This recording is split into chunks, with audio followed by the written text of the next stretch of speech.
Golden State Media Concepts Technology Podcast covers everything tech. The hottest mobile phones, tablets, games. We review it, rate it, test it.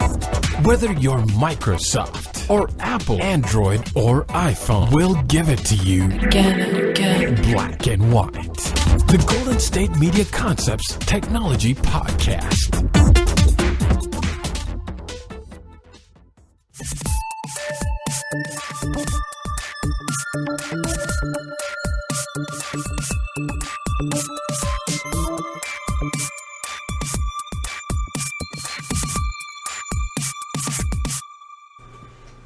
Hello everybody, this is Jay for the GSMC Technology Podcast, brought to you by the GSMC Podcast Network. So, we have some really cool stuff to cover this episode, so let's just jump right in. So the first one is pretty interesting one. Tony Hawk, I think, is a name that most people can be familiar with, even if you're not a skater, because I won't say I'm too into skating or anything like that, but I definitely do know that name. I'm familiar with Tony Hawk. He's done actually a lot of video games over the years. Many of them have been very popular, but I think I'd heard in the last few years they hadn't been so popular, been doing so well, and people hadn't been so excited or pumped for them or enjoyed them as much. So I don't think we've gotten a Tony Hawk game in a number of years. But some news has come up lately that kind of intrigued me, so I decided to bring it to this episode. So Tony Hawk has decided to go mobile. He's doing a mobile game. So for 3 years, Tony Hawk has been conspicuously absent from the video store shelves. For most game developers, that's little more than a blip between titles. When your name and face are attached to 16 titles in 15 years, however, everyone starts to notice when you're gone. That question was finally answered this week with the arrival of Skate Jam, the first of Hawk's titles created exclusively for a mobile platform. The game also marks the skater's first collaboration with mobile app acquisition group Maple Media, marking a split with longtime publisher Activision. The unceremonious end of the Activision deal left the future of the franchise in jeopardy, with Hawk exploring his options. Advances in mobile platforms, on the other hand, have made a smartphone version far more appealing than it would have been at the height of the franchise's success. He says, Maple Media came and said they would like to expand on their skate games. When I played their most recent engine, I felt that there was something there, akin to what I felt when I first played the most recent engine, THPS engine. As far as whether, of course, Skate Jam's release portends to the rebirth of the franchise, Hawk is admittedly a little bit more cagey. He explains that this team is more focused on building out the current title than committing to Pro Skater's annual release schedule. He says, "We're going to see a lot more development in terms of growing this title. It's much more streamlined, and we can do it on a regular basis. We're not planning to develop a new title per se, but are planning to grow and develop this one." Of course, Skate Jam is now available for Android and iOS. And I think that this is actually a really good idea. I don't play a whole lot of mobile games, but I have had the chance to write about a couple of them. And I will say this, from the last time I played mobile games, they have gone leaps and bounds since what I had played. I remember playing the very simple games. What was the last mobile game I played? Let's put it this way, it's been a while. It was like Simple Tetris or something like that. It wasn't, a whole, expanded stories like they are now. I don't know if I've talked about this on this podcast before, but I remember when I got to play some of the first mobile games like Temple Run and like Angry Birds, and even though they were kind of simple games, they were a lot of fun at the same time. I had a blast playing Angry Birds 1 and 2. Temple Run was much more fun than I expected it to be. Heck, even Cut the Rope, which they've done many iterations, by the way, of Cut the Rope and Angry Birds, and they've even done at least a few versions of Temple Run, right? These are all games that you could probably play on your cell phone, but I have played them on a tablet, and I think it's better on a tablet. It's, bigger screen and easier to touch and less easy to drop and things like that. But These are just some of the mobile games I've played. Now, mind you, there have been mobile games in like Valerian and the City of a Thousand Planets called Cydia Alpha. There's been quite a lot of mobile games. Nintendo did a recent one called Mario Run. So there's like mobile games are this really big, really huge, really popular thing, right? They just are. And a lot of people play them. I don't know how often they're played on cell phones. I don't like hear like a mobile game just says, oh, you just play it on your cell phone. I don't see it as that. I think it'd be like, cell phone, tablet, things like that, right? I don't see it on just cell phone. And I think, and again, I could be wrong, I think that some of the games, like, maybe there wouldn't be enough memory or enough battery power to play on a cell phone, but mind you, I could very well be wrong. Don't quote me on that. But just from what I'm hearing of this game, it actually sounds like a pretty fun game. It's a good, I think, transition because, like I said, like it said on here, Tony Hawk did a lot of games, and they had like some of the last ones I remember hearing about. They had DLCs where you could skate as Gene Simmons and your tongue could grab the board. You could skate as Spider-Man, and there were DLCs and skins and things like that, which skins, by the way, are like, the different skin for your character besides just a basic skater, right? Or Tony Hawk or whatever. And I don't remember, I haven't actually played these games. I just know of them. But I've heard of people who have played them. They've really enjoyed them. They were really popular. Like I said, they did a lot of them. They did 16 of them in 15 years. I didn't know that, but that's a lot. And I think just what happened to this series, as far as I can tell, is it probably just lost its steam and momentum because that's so much to push out. Like it's like a game a year. That's pretty intense. That's pretty crazy, And I'd imagine finding a way to keep people interested in that wouldn't be an easy task by any means. It just wouldn't. So, I think going mobile is actually a really good idea. And it sounds like, as far as I can tell here, he's going to pace himself. It's like, hey, you know what? Like he's kind of like, because I think like when he was with Activision, they probably were going, okay, next game, and what's next, and what's next, and what's next. And I think that like it sounds like what I can hear, I'm hearing here is that he's like, okay, it's nice to do that, but let's just focus on this right now, and we'll go from there. It doesn't mean there won't ever be sequels. It won't mean like, hey, this game is the only game. No, that doesn't mean that. It isn't the only Skate Jam, but I think he wants to take the time, to make this a good game, a fun game, to fine tune this game, maybe add new versions or updates or, DLCs or things like that. I don't actually know if mobile games have DLCs, by the way. I'm just guessing. I'm spitballing here. But, things like that, and see, how the game does, too, is probably not a crazy idea, right? Probably a good plan to do that. Sounds a good plan to me. So, he's kind of taking, it seems like, at more slower pace, and I think that's a very good idea. I really do. And Tony Hawk has actually kind of done a good job, a good for himself. He's done well for himself. He may not be doing, skating probably as much as he was before, but you know what? He's still got a pretty good career for himself. And mobile games seems like the next, leap. And like I said, mobile games are something that are just getting bigger and bigger and bigger and more popular, right? Just like I said, Nintendo finally did a mobile game, and I'm assuming it's not going to be the only one they're ever going to do. I assume. I think most mobile games are free. I don't know if they're all free. I don't actually know if this one is free. I don't think it says, but if it isn't, I don't think it's going to cost you an arm and a leg, like a few dollars, And so if you were a fan of Tony Hawk's previous games and you've been itching for a number of years for a new game, this, may be the game for you. It really might be. So it's iOS and Android, which means, it can be on Apple and, Android cell phones. But I would probably, this is just my, opinion, probably better to play it on a tablet. That's just my opinion, because you can get some tablets that aren't an arm and a leg, don't cost you an arm and a leg, and you can play it on there in just a bigger screen, and it might even do them. I know that, I don't know if this game does this, but some of the games I played have when you move the tablet, there'll be motion where, hey, you move this way or that way or up and down or things like that. So I would personally think that'd be easier to do that on a tablet than it would be on a cell phone. But that's just me. I mean, I could very well be wrong. If you have a high-end enough, cell phone, it may be just fine. So yeah, I'd say check this game out. Like I said, it's available on iOS and Android now. So we're going to take ourselves a short little break and we'll be back in a moment with more technology news. What happens to your decision-making when you drink? Well, after one drink, you feel confident. A few more, and calling your ex at 1 a.m. seems like a great idea. And you're pretty sure the secret to a great taco is 4-day-old macaroni.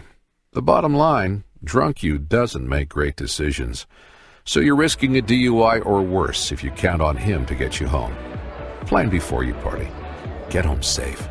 Brought to you by Washington Target Zero.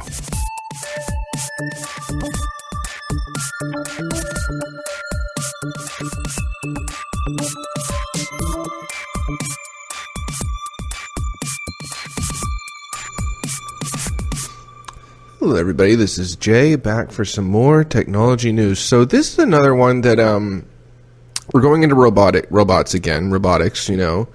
And like I said, if you've listened to enough of my episodes lately, you probably see a pattern there. It's just kind of the way it works out. But last week, a few episodes, we had some really weird, really creepy robots. They just were. They were like articles, like you could just tell the people were kind of like, you know, a little creeped out by them. And I watched the videos and I was equally creeped out. The one for the freaking little doll head that moved its eyes and mouth, I couldn't get through the video. It was just too weird.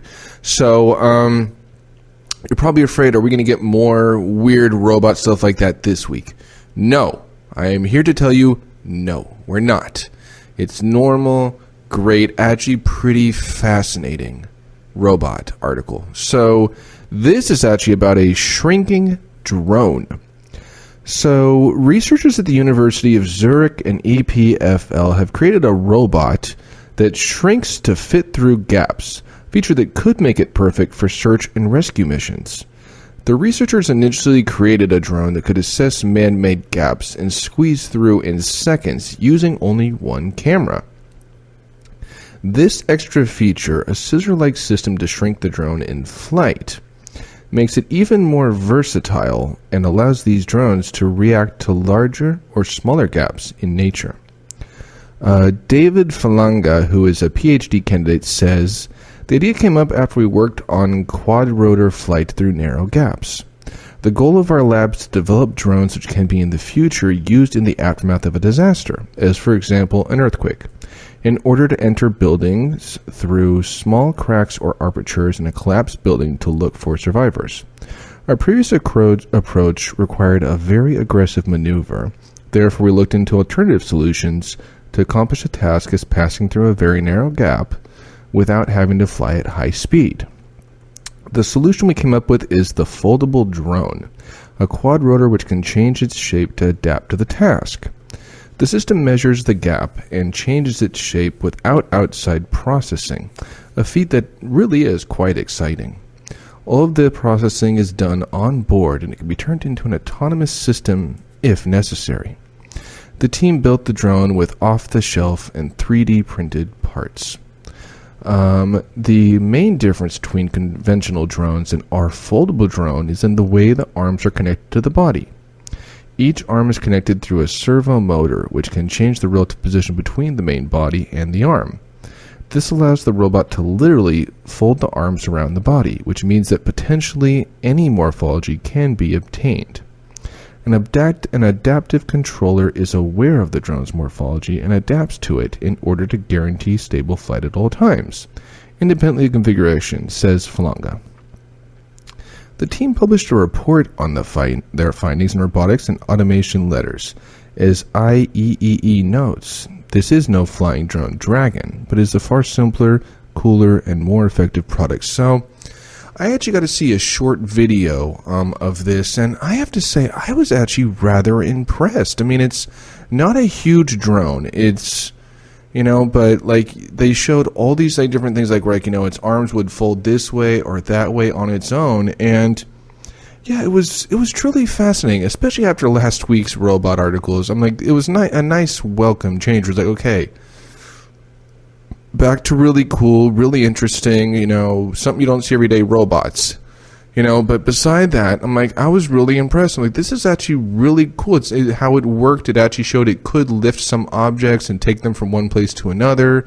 It could lift things up outside of there. Heck, it could even go into these buildings and see, okay, like, with its cameras, are there survivors? Are there people who are okay? Are there people underneath things? Stuff like that. And really assess, like, hey, is it safe for people to go in there and try to, maybe relief efforts, rescue efforts. So, yeah, this little drone could do a lot. It could go through a lot of different nooks and crannies and spaces, and it seemed like it was very easy to maneuver it. And it's, again, like a few-minute video, like a 3-minute video. But, yeah, it truly did fascinate me. It seems like drones are becoming more of a thing. They're definitely becoming more, of a technology, a more popular, well-known, common technology. But it's fascinating because I've talked about drones on here a couple of times.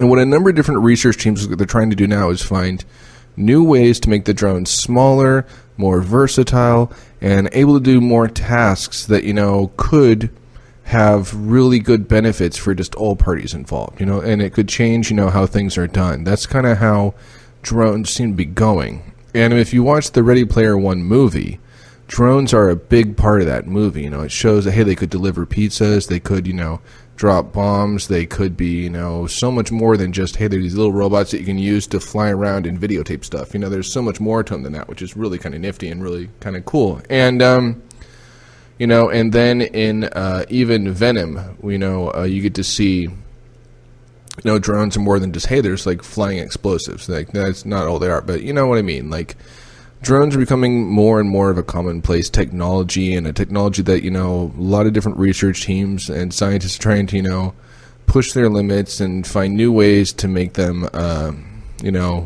have all these kinds of things they don't normally come with, I think. I didn't say that perfectly, but you know what I mean. But, and yeah, when I heard this article, I'm like a shrinking drone, and like it doesn't like literally like abracadabra shrink, no, but it just the way they showed how simple it was for its like arms to bend and move and twist was really quite fascinating. It really was kind of cool, and whoever made this video, bravo to you, bravo. I mean that because you did a great job just showing everything it can do, and all the implications and all the possibilities and all the things you hope for it to do, and like you did a great job just showing off this like really cool little drone. You really did, and you showed how, hey, you've seen drones before, but you haven't seen a drone like this. I mean, it was a really fascinating article. And like people like me who, let's face it, I'm not a robotics expert. I don't make robots in my spare time. I just don't do that. I'm sorry. It's not the way I am. I understood what was going on. I was able to follow what was going on. It wasn't like, whoa, what is this? Or why is this happening? Or why is this going on? Or why are you doing this? Or why are you doing that? Or what is this? Or where is... No. I understood it, like, from the like start to finish, how you showed off everything, how you did everything. And, yeah, like, I believe you can find that on, you might be able to find that video on YouTube, I think. It's just Shrinking Drone is what it's called. And, yeah, it's only a couple of minutes long, but it definitely gives you a really good idea where they want to go with this thing, what they hope to do with this thing. And it's just kind of fascinating to watch, because you're like, yeah, you've probably seen plenty of drones, but I really don't think you have seen a drone like this before. I don't think. Maybe I'm wrong, but I don't think you've seen one like this before. I don't know, when this is going to be available or if it's going to be available to the public. I'm not really sure. I didn't really see a price point there, so I think this was just basically, hey, we're doing this. This is where we're kind of hoping to go with this, but there's still, more for us to do and more to, try and test and research and things like that. So, it's one of those kind of things, like where, hey, we're starting the process. We've done some really cool, had really great results here and there, but, it's not finished yet. But, yeah, but it's definitely a different kind of drone. It has, it's a very simple little drone, it looks like, and it seemed to me like it didn't seem too hard to use either. I didn't see them have any problems with it bumping into walls or crashing into things or smashing things. I didn't see any of those issues come up, which was, I thought, pretty nifty. I thought it was really kind of cool. And it sounds like they want to try to use this for relief efforts and rescue efforts. And I think that's a great idea because sometimes those, situations get really nuts and, people can't always necessarily do stuff. It's like, so if these could, that'd be, I think, a wonderful leap and bound in that field. I really do. So, like I said, I'd definitely, recommend checking this out, the little video on YouTube. And, I want to hear more about this. I'll be sure to bring this to this podcast, you can bet, because this is actually probably one of the more fascinating robot stories I've checked out in a while. So we're going to take ourselves another short little break. We'll be back in a few moments with more technology news. What happens to your decision-making when you drink? Well, after one drink, you feel confident. A few more, and calling your ex at 1 a.m. seems like a great idea. And you're pretty sure the secret to a great taco is 4-day-old macaroni. The bottom line, drunk you doesn't make great decisions. So you're risking a DUI or worse if you count on him to get you home. Plan before you party. Get home safe. Brought to you by Washington Target Zero.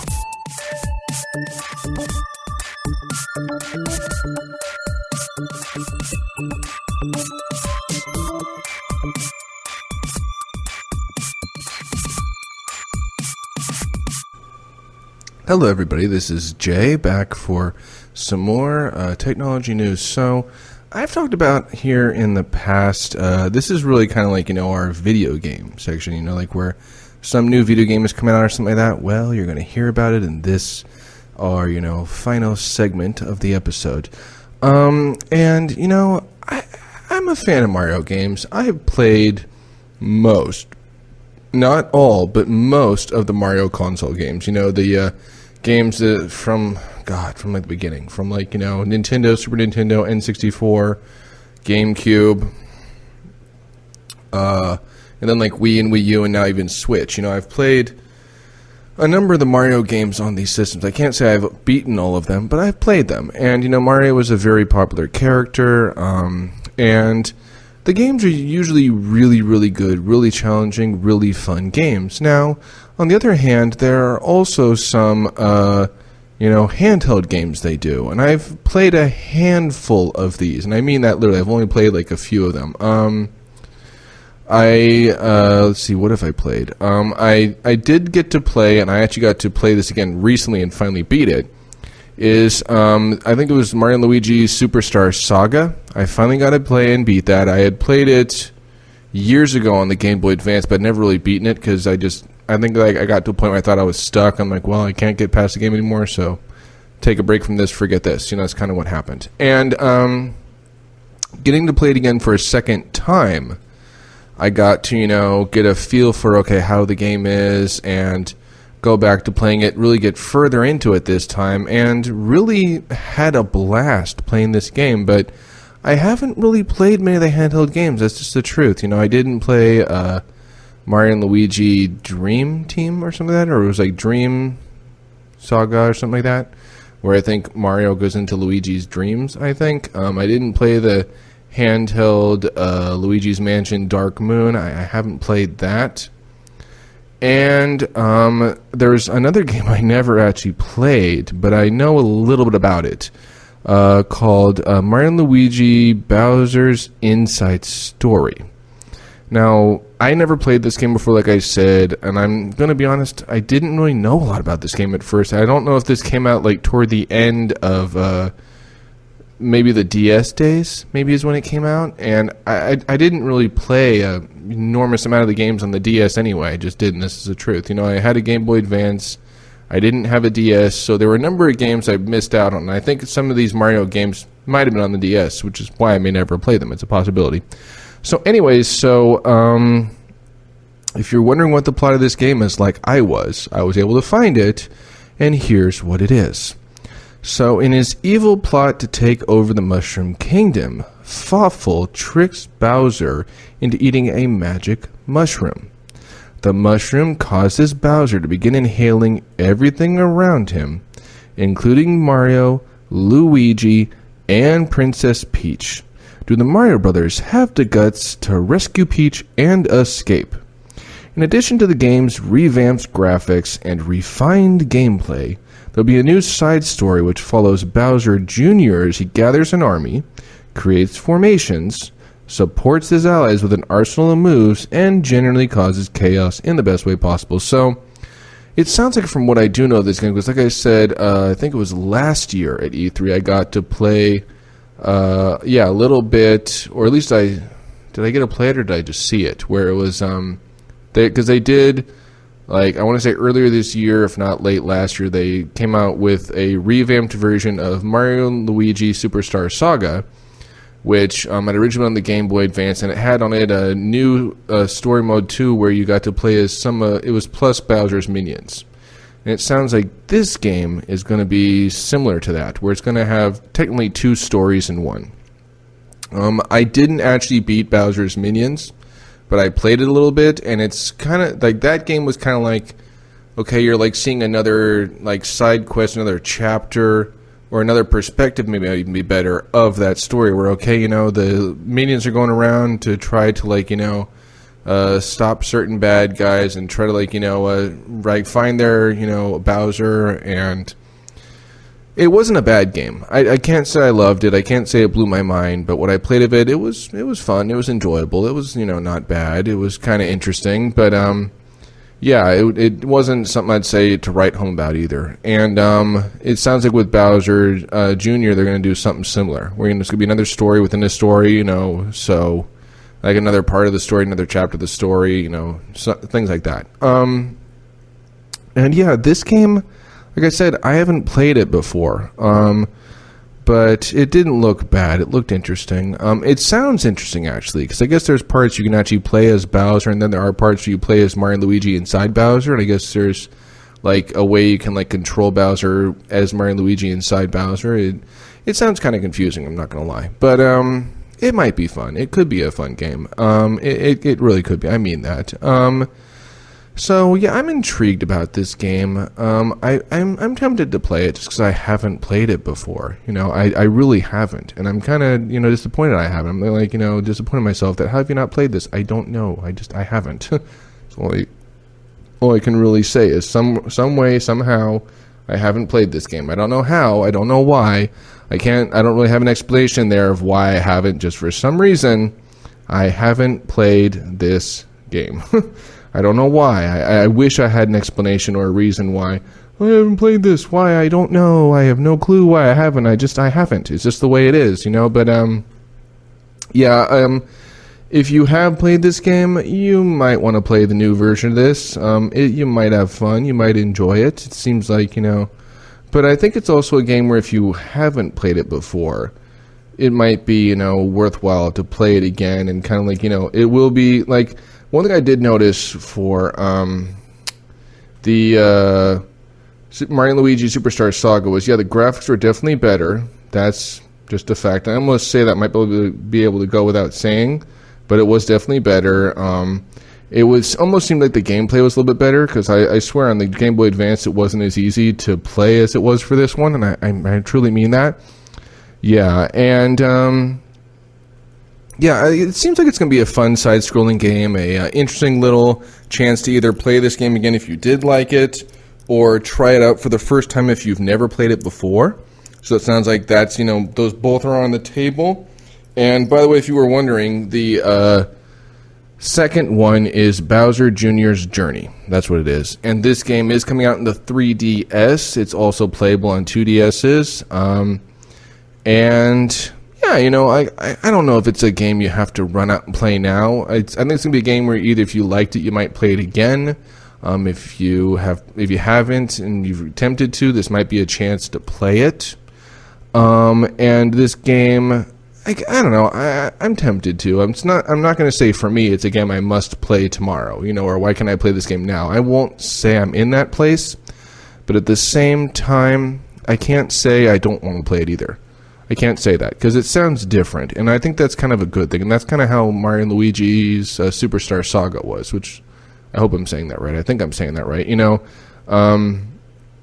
mean that. I think that, I'm saying that right, and that was a really fun game. I really enjoyed it. I did. So I think this one could be on a similar level where, hey, it's Mario & Luigi again, but they're in a situation they're not used to, and it's something different and new and exciting.